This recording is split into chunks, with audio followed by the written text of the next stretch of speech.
अब है next question है अगला, क्वेश्चन नंबर 9। क्वेश्चन नंबर 9 में देखो बोला गया है त्रिभुज एबीसी में जिसका कोण बी समकोण है। देखो जितना क्वेश्चन बोला जाए उतना पढ़ो और उसको आप करते रहो। सबसे पहले उन्होंने बोला त्रिभुज एबीसी और जिसका कोण जो बी है वो क्या है, समकोण। सबसे पहले एक समकोण त्रिभुज बनाएंगे और जो हमारा बी है वो कहां पे रहेगा, समकोण पर रहेगा। तो हम क्या करेंगे, यहां से देखो ये सबसे पहले हमने एक ट्रायंगल बना लिया, ये यहां पे समकोण बना होता है। समकोण की जगह पे क्या रखना है, बी रखना है। ये बी हो गया तो ए इधर कर दो और सी इधर कर दो, ठीक है ना, ध्यान समझिएगा। उसके बाद फिर ये बोला गया है यदि tan a इक्वल 1/√3 तो a हमारा यहां पर है, यहां पर ये। अगर a को आप यहां से लेते हैं, एंगल अगर ये वाला लेंगे तो इसके सामने जो होगा वो होगा आपका लंब। 90 डिग्री के सामने जो होता है वो होता है आपका कर्ण, और उसके बाद जो बचेगा वो कौन होगा, आधार होगा। समझ गए ना, ध्यान रखना।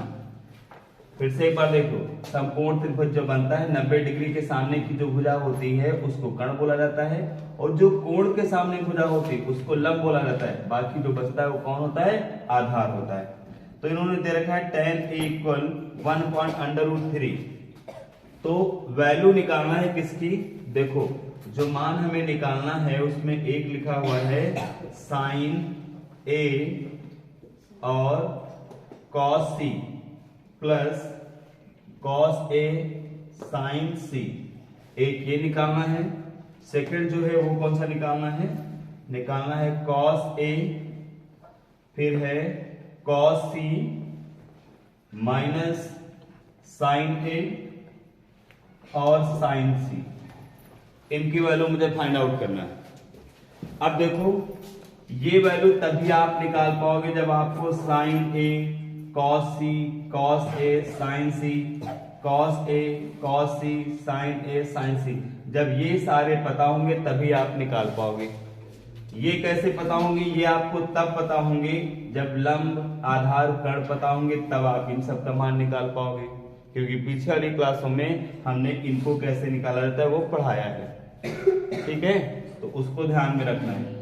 तो अब क्या करना है, यहाँ पर सबसे पहले मेरे पास है क्या, वो देखो, क्योंकि इन्होंने दे रखा है, कहा है tan a इक्वल 1/√3।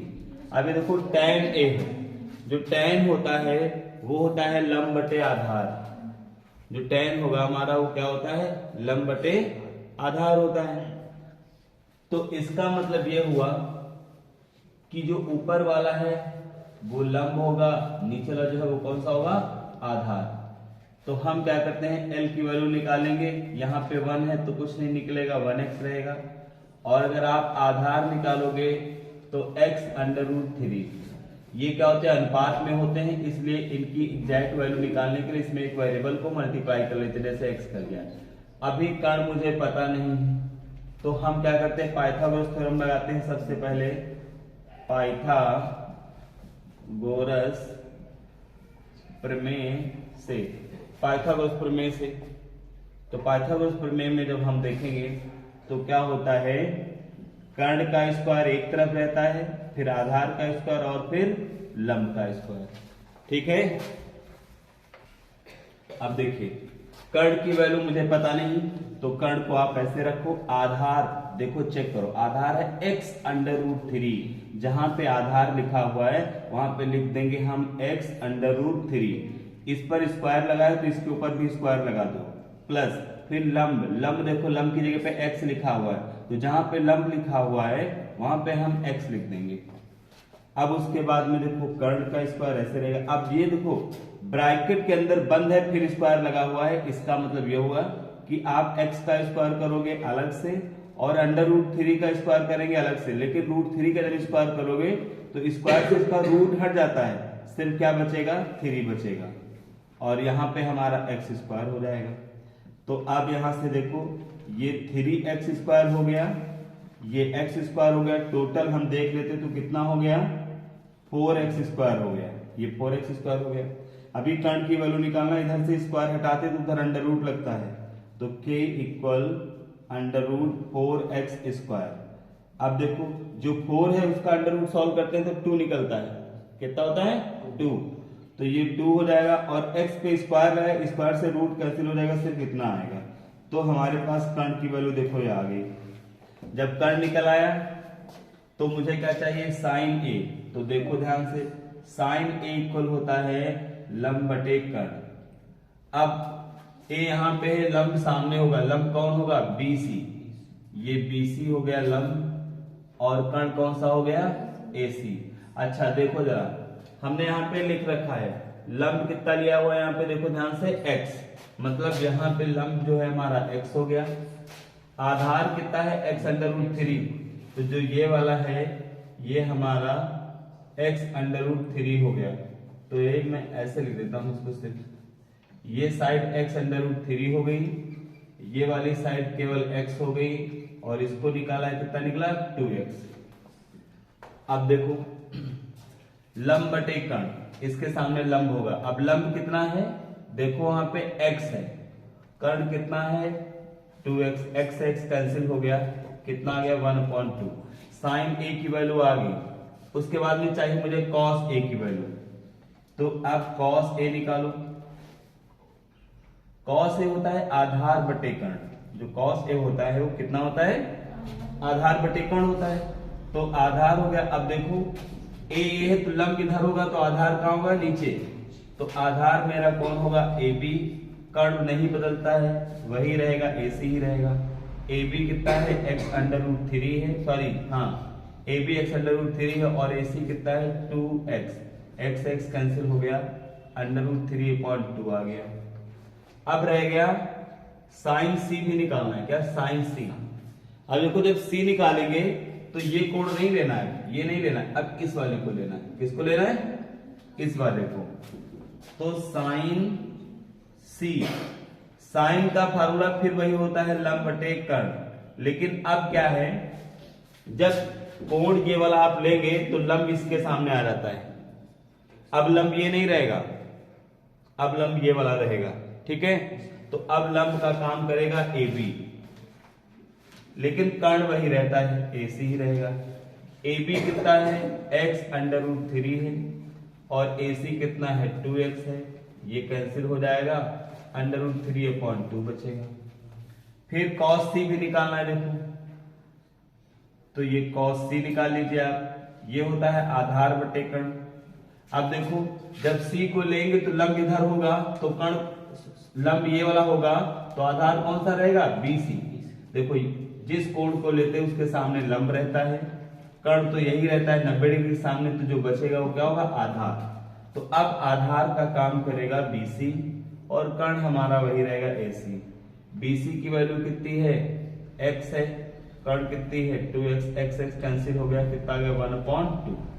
अब देखो यहां से फर्स्ट नंबर पे आते जो निकालना है, पहले नंबर पे देखो निकालना है मुझे साइन A और cos C plus cos A और साइन C। अब ध्यान से देखो साइन A की वैल्यू ढूंढो कहां है, साइन A की वैल्यू 1/2 हो गया इंटू cos C की वैल्यू चेक करो कहां है, cos C की वैल्यू ये देखो 1/2 हो गया, प्लस का साइन लगा लिया। अब cos A ढूंढो कहां है, ये देखो cos A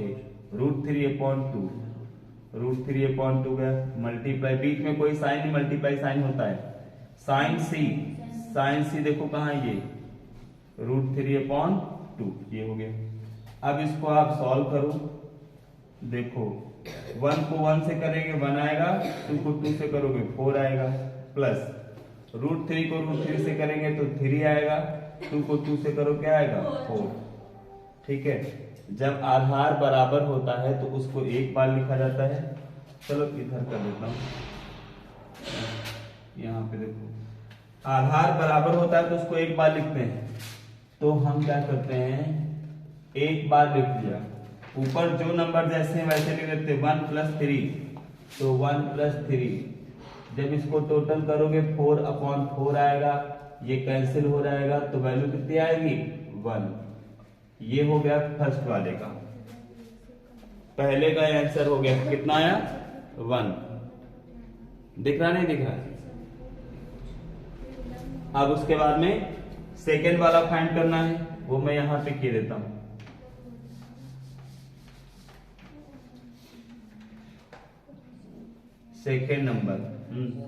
सेकेंड नंबर में बोला गया था cos A cos C minus sin A sin C। अब cos A देखो कितना है मेरा, ये है √3/2। cos C चेक करो कितना है, cos C कितना है देखो यहाँ पे 1/2 हो गया, यहाँ देखो माइनस लगा लो। साइन ए देखो कितना है, यहाँ पे आइए साइन ए इक्वल 1/2 हो गया। साइन सी चेक करो कितना है, साइन सी यहाँ है √3/2। अब आप इसको मल्टीप्लाई करोगे तो √3/2 2 जा कितना हो जाएगा 4। ये मल्टीप्लाई करोगे √3 2 जा कितना हुआ 4। एक वैल्यू प्लस की है एक माइनस की, सिंप्लीफाई हो जाएगी, क्या आएगा 0 आ गया। सेकेंड आंसर ये आ गया। समझ गए ना? एस तो मैं नहीं है, मेहनत करनी पड़ेगी बेटा, बिना मेहनत के नहीं होगा, ध्यान रखना। सर इसमें हमें एक सवाल पूछना था। ये क्वेश्चन नंबर 9 है, ठीक है, ध्यान रखना। अब अगला है क्वेश्चन नंबर 10। क्वेश्चन नंबर 10 में देखो ध्यान से, जितना क्वेश्चन रीड करोगे उतना ही आपको चीजें समझ में आएंगी, और क्वेश्चन ठीक से नहीं याद होगा तो चीजें समझ में नहीं आएंगी, ये ध्यान रखना। कहते हैं ट्रायंगल PQR में जिसका कोण Q समकोण है, तो सबसे पहले हम ट्रायंगल ही बना लेते हैं। तो ये मेरा हो गया ट्रायंगल ऐसे। अब इसमें PQR कहां पे लिखेंगे, अभी रुक जाओ, ये 90 डिग्री कोण होता है। अब पढ़ लो इसमें PQR में जो Q है वो 90 डिग्री पे है, तो Q आप यहाँ पे 90 डिग्री बनाइए, P इधर हो गया और R इधर हो गया, ठीक है। उसके बाद में हम दे रखा है, क्वेश्चन में दे रखा है, कहते हैं PR प्लस QR इक्वल कितना 25। अच्छा सुनो, जो निकालना है वो जरा देखो क्या निकालना है। निकालना है आपको साइन P है cos P, मतलब इस वाले एंगल को लेके चलना है। देखो P बोला है ना, तो P यहाँ पे इस एंगल को, तो ये आपका क्या होगा लंब, ये क्या होगा आधार, ये क्या होगा कण। हमको लंब कण आधार सबकी जरूरत है, समझ गए ना। तो अभी मेरे पास देखो PR प्लस QR एक में मिला के दे रखा है। उसके बाद में फिर आगे देखो PQ मेरे पास कितना है 5 सेंटीमीटर दे रखा है इन्होंने, सब सेंटीमीटर में।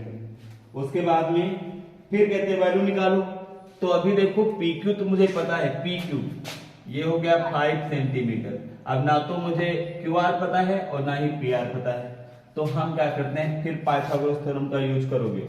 देखो 90 डिग्री के सामने कर्ण होता है, कर्ण आपका PR है, तो PR का स्क्वायर एक तरफ रहेगा, फिर आप कर लो PQ का स्क्वायर, और फिर देखो QR का स्क्वायर। अब इसको जब सॉल्व करोगे, PQ तो मुझे पता है 5 सेंटीमीटर हो गया।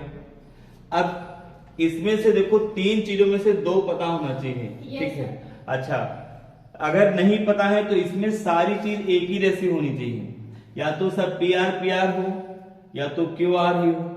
तो हम क्या करते हैं, यहां पे इसको QR ही रहने दो, PR की वैल्यू यहां से निकालो। देखो PR जब आप निकालोगे तो निकलेगा 25 माइनस QR, ठीक है ना। तो हम क्या करते हैं, जहां पे PR है, PR की टोटल वैल्यू कितनी होगी 25 माइनस QR, तो PR की जगह पे मैंने लिख दिया 25 माइनस QR का पूरा होल स्क्वायर हो गया। अब देखो अंदर क्या है, 25 है माइनस QR है, तो एक फार्मूला आइडेंटिटी होती है आपकी A माइनस B पूरा। जब ऐसे 2 नंबर लिखे हो बीच में माइनस लगा हो, पूरा का स्क्वायर हो, तो उसको A square plus B square लिखेंगे माइनस 2AB, ऐसे लिख सकते हैं इसको। तो इसको भी ऐसे करेंगे, पहले करो आप 25 का स्क्वायर प्लस फिर QR का स्क्वायर करो, फिर माइनस 2, A की जगह पे आपका 25 आएगा, B की जगह पे QR आएगा, और इधर देखो 5 का स्क्वायर करोगे तो 25 होगा और ये आपका क्यू आर स्क्वायर ही रहेगा। अब देखो यहां से ये वाला क्यू आर और ये क्यू आर कैंसिल हो जाएगा। क्यों? ये प्लस का है, उधर जाएगा किसका हो जाएगा? माइनस। एक प्लस का और एक माइनस का जब मिलेंगे तो माइनस हो जाएगा। अब आपके पास बचता है 25 का स्क्वायर करो कितना होता है? 625। 625 बहुत आसान तरीका होता है। जिनके लास्ट में 5 होता है 5 का स्क्वायर करोगे 25 होगा। 2 है, 2 के बाद नंबर कौन अगला आता है? 3, तो 2 3 6। देखो 25 दूना 50 माइनस 50 क्यू आर हो गया और उधर मेरे पास 25 बचा हुआ है। क्यू आर निकालना है, इस 625 को उधर ले जाओ, इधर बचेगा माइनस 50 क्यू आर बचेगा, ये 25 रहेगा अपनी जगह पे, ये प्लस का उधर जाएगा तो माइनस का 625 हो गया। अब आप माइनस करोगे तो सिर्फ 600 बचेगा, लेकिन साइन जो टर्म्स बड़ा होता है उसका लगाते हैं माइनस। यहाँ भी माइनस 50 क्यू आर हो गया। दोनों तरफ माइनस होता तो कट जाता है। मुझे तो क्यू आर निकालना है, इस वजह से 600 अपनी जगह पे रहेगा। 50 इसके मल्टीप्लाई में हटेगा तो कहां जाएगा? डिवाइड में जाएगा। 0 से 0 काटो, 5 एकन 5, 12 पंचे 60, मतलब कितना आएगा? 12 आएगा। क्यू आर की वैल्यू 12 हाँ देखो क्यू आर कितना आ गया मेरा? 12 सेंटीमीटर। तो क्यू आर लिख लो जरा, क्यू आर ये 12 सेंटीमीटर हो गया। अब पी आर की बात होती है, देखो पी आर मेरे पास है यहाँ पे। पी आर का मतलब है 25 minus Q R. Q R कितना है? 12, तो पी आर कितना निकलेगा? 13 सेंटीमीटर। तीनों चीज हमारे पास हो गई, तो ये कितना हो गया? 13 सेंटीमीटर हो गया। हो गया ना? Yes sir. अब आइए जो निकालना है वहां पे आते हैं। क्वेश्चन में देखो उन्होंने सबसे पहले क्या निकालने बोला है? कहा है आप निकालिए साइन पी, तो मैंने लिखा साइन और पी लिख लिया। पी का मतलब ये वाला एंगल, ध्यान देखिएगा। पी ये एंगल होगा तो इसके सामने लंब होता है। साइन जो है होता है लंब बटे कर्ण, तो पी के सामने लंब होगा 12, 90 डिग्री सामने कर्ण होता है 13। एक आंसर आ गया।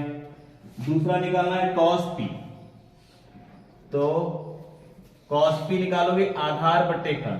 देखो पी ये है तो लंब ये होगा, तो आधार कहाँ आएगा? ये वाला, तो आधार है 5, कर्ण कितना है? 13। ये हो गया।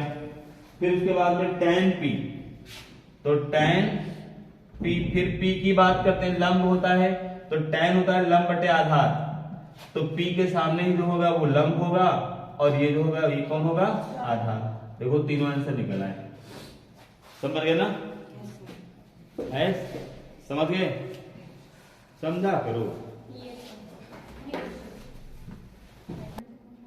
उसके बाद में देखो अगला क्वेश्चन है क्वेश्चन नंबर 11। ठीक है, क्वेश्चन नंबर 11 को पहले अच्छे से रीड करो। उसमें ये बोला एक तो सही ये बताना है, जो स्टेटमेंट लिखे हुए, जो कथन लिखे हुए हैं वो सत्य है या असत्य है, आपको ये बताना है, सत्य सत्य बताना है। और उसमें जो है पहला दे रखा है tan a का मान सदैव 1 से कम होता है।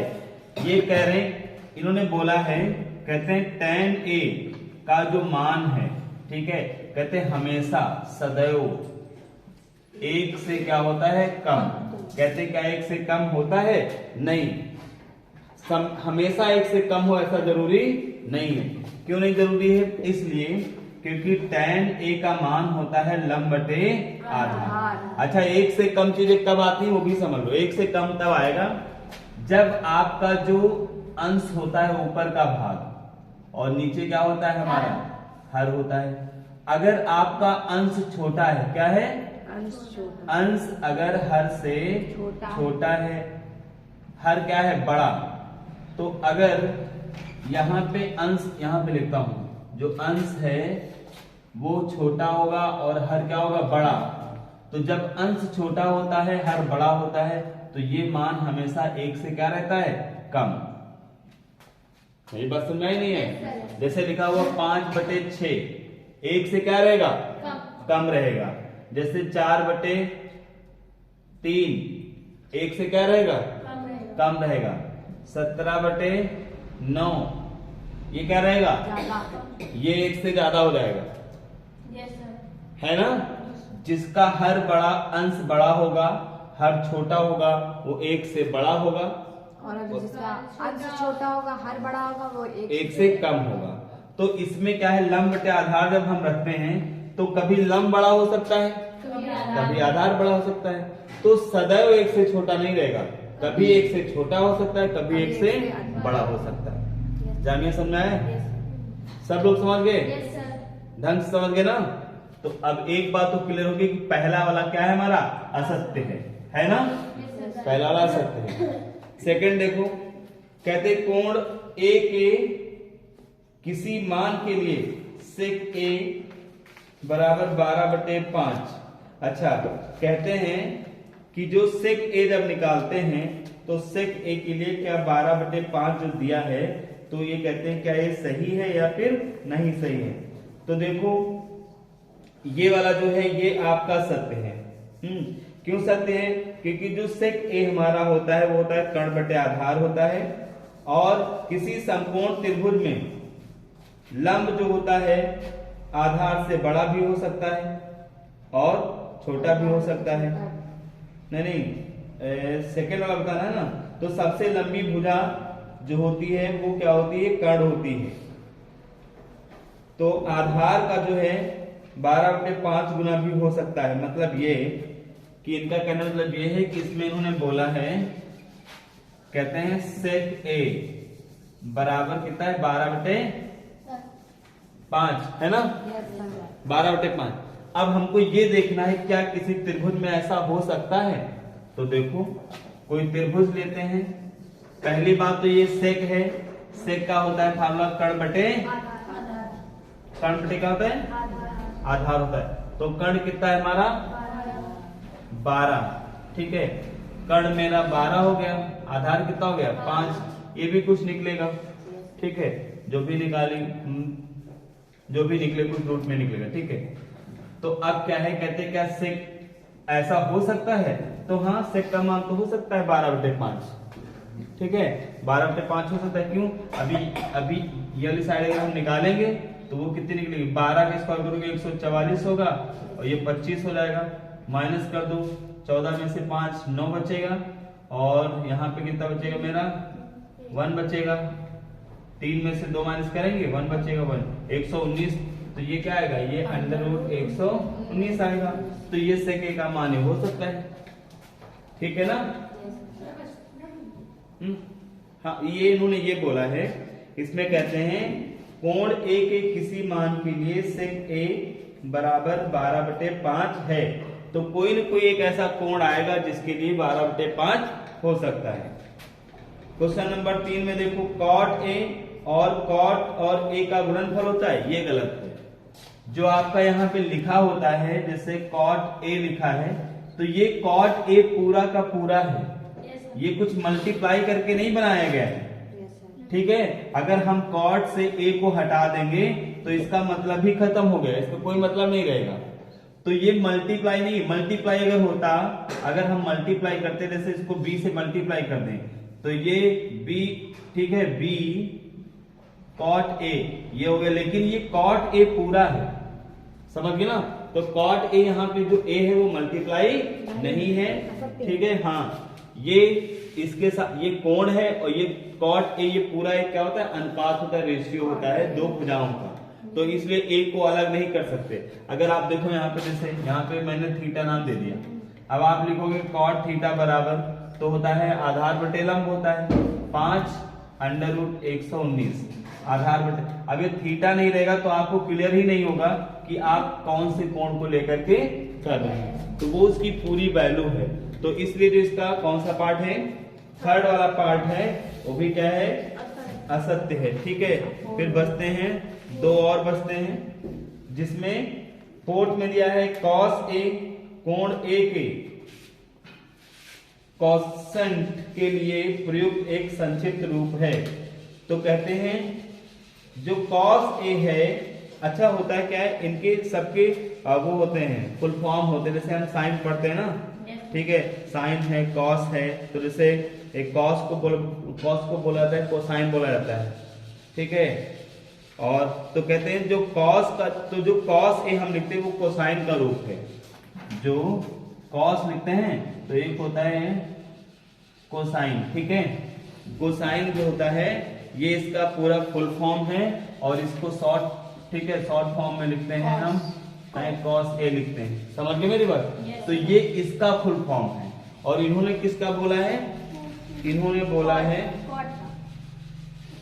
हाँ कॉसेंट बोला है। तो ये बोला है इन्होंने, क्या है?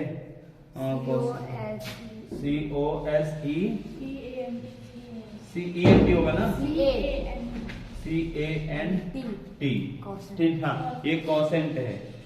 तो इसका कॉसेक होता है शॉर्ट फॉर्म। कौन सा होता है? कॉसेक होता है। इसका कौन होता है? कॉसेक होता है। तो पहला जो ये वाला है, ये वाला आपका गलत है। जो कॉस ए जो है वो कॉसेट का संक्षिप्त रूप नहीं है। किसका होता है? कॉसेंट का होता है। समझ गए ना? ठीक है। उसके बाद में भी है, फिफ्थ वाला, किसी भी कोण थीटा के लिए साइन थीटा इक्वल 4/3। अब इन्होंने बोला है, किसी के लिए भी बोला है कि साइन थीटा का जो मान होता है वो कितना था? 4/3। तो वैसे मैं आपको बता दूं, साइन थीटा जो होता है, साइन थीटा है, तो साइन थीटा का मतलब होता है लंब बटे कर्ण। लंब बटे नीचे कर्ण है ना, त्रिभुज की तीनों भुजाओं में कर्ण सबसे बड़ा होता है। मतलब साइन की जो वैल्यू आएगी ऊपर की हमेशा छोटी रहेगी और नीचे क्या रहेगी? और हमारा जो क्वेश्चन दिया है उसमें जरा देखो क्या है? 4/3। ऊपर का बड़ा है और नीचे का क्या है? क्वेश्चन में दिया है, कहते हैं साइन थीटा 4/3 कभी नहीं हो सकता है। क्यों? कर्ण कहाँ रहता है? नीचे, और कर्ण सबसे बड़ा होता है। तो साइन थीटा में हमेशा नीचे की साइड सबसे बड़ी होगी हर, और अंश क्या होगा? छोटा। बट यहाँ पे देखो क्या है, यहाँ पे आपका हर जो है छोटा है, अंश क्या है? बड़ा। और साइन के जितने भी मान होते हैं वो सब 1 से कम आते हैं। 1 से क्या होते हैं? छोटे आते हैं। समझ गए? तो ये वाला भी गलत है। हो गए ना? चलो अब अगले दिन स्टार्ट हो गया अगली एक्सरसाइज। जामिया समझ गई? एस हो गया? तो 7 लगा लेना भैया।